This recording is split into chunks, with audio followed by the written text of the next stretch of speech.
Praise the lord. మన రక్షకుడును ప్రభు అయిన యేసు క్రీస్తు నామములో మీ అందరికీ ప్రభు పేట వందనాలు తెలియజేస్తున్నాను. అందరూ బాగున్నారండి? దేవుని మహాకృపను బట్టి, దేవుని దయ వల్ల ఈ ఉదయకాల సమయంలో మీతో కలిసి దేవుని వాక్యాన్ని పంచుకోవడానికి ప్రభు నాకు ఇచ్చిన మంచి సమయాన్ని బట్టి ప్రభువుకి నేను స్తోత్రాలు తెలియజేస్తున్నాను. దేవుని బిడ్డలారా, ప్రతి ఉదయం ప్రభు సన్నిధిలో గడపండి. ప్రతి ఉదయం దేవుని వాక్యం చదవండి. పరిశుద్ధాత్మని యొక్క కార్యాలు మీ అనుదిన జీవితంలో పొందుకోండి. ఈరోజు దేవుని వాక్యంలో నుండి కొన్ని విశేషమైన మాటలు మనం చదువుకుందాం. కీర్తనల గ్రంథము 20వ అధ్యాయము 1వ వచనం. ఆపత్కాలమందు యెహోవా నీకు ఉత్తరమిచ్చునుగాక, యాకోబు దేవుని నామము నిన్ను ఉద్ధరించునుగాక. దేవుని బిడ్డలారా, దయచేసి గమనించండి. ఇదే వాక్యాన్ని చాలా సందర్భాల్లో మనం చదివి ఉన్నాం కదండి. చాలామంది దైవజనులు ఈ వాక్యాన్ని బోధించినప్పుడు మనం విని ఉన్నాం కదండి. దేవుని వాక్యం చెప్తుంది కదా, ఆపత్కాలమందు యెహోవా నీకు ఉత్తరమిచ్చునుగాక. ఈరోజు చాలా సందర్భాల్లో మనం చూస్తూ ఉంటాం. చాలా కాలాలు ఉన్నాయి, కానీ ఈ సృష్టిలో మనకు తెలిసినటువంటి కాలం ఏం తెలుసా? వర్షాకాలం కానివ్వండి, వేసవి కాలం కానివ్వండి, శీతాకాలం. ఈ 3 కాలాల గురించి మనకు తెలుసు.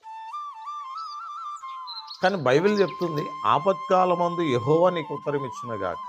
దేవుని బిడ్డలారా, గమనించండి. వేసవి కాలము కంటే, వర్షాకాలము కంటే, శీతాకాలము కంటే ప్రమాదకరమైనటువంటి కాలం ఏం తెలుసండి?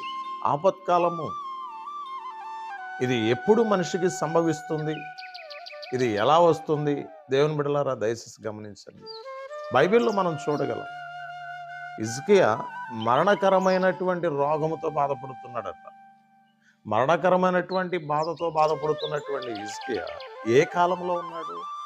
వర్షాకాలంలో ఉన్నాడా? శీతాకాలంలో ఉన్నాడా? వేసవి కాలంలో ఉన్నాడా?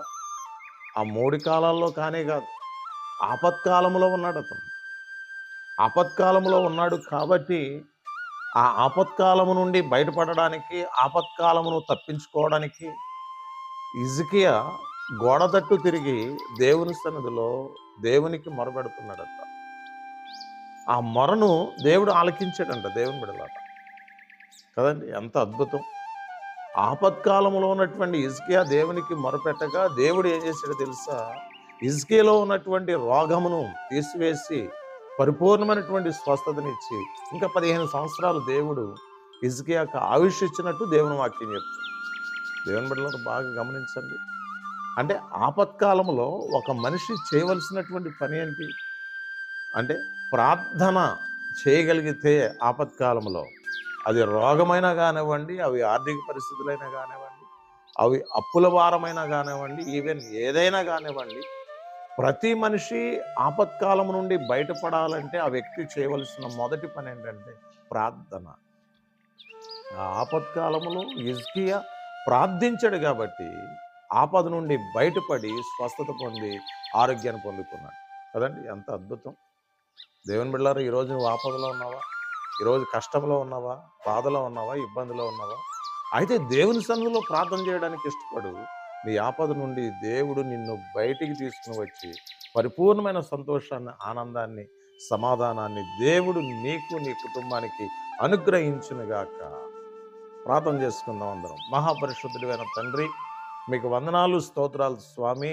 ఈ సమయంలో ఈ డైలీ మన్నా అనే కార్యక్రమం ద్వారా ఎంతమంది అయితే మీ వాక్య సందేశాన్ని వింటున్నారో వారి కుటుంబాలన్నిటినీ మీరు బలపరచండి దేవా. వారికి ఉన్న కష్టాల నుండి, ఇబ్బందుల నుండి, సమస్యల నుండి, ప్రాబ్లమ్స్ నుండి విడుదల చేయండి. ప్రతి వారి జీవితంలో అద్భుతాలు, మహత్కార్యాలు జరిగించమని ఈ ఉదయకాల సమయంలో బిడ్డలందరి యొక్క ప్రయాణాల్లో మీరుండి సహాయం చేయమని యేసు నామములో ప్రార్థిస్తున్నాం తండ్రి.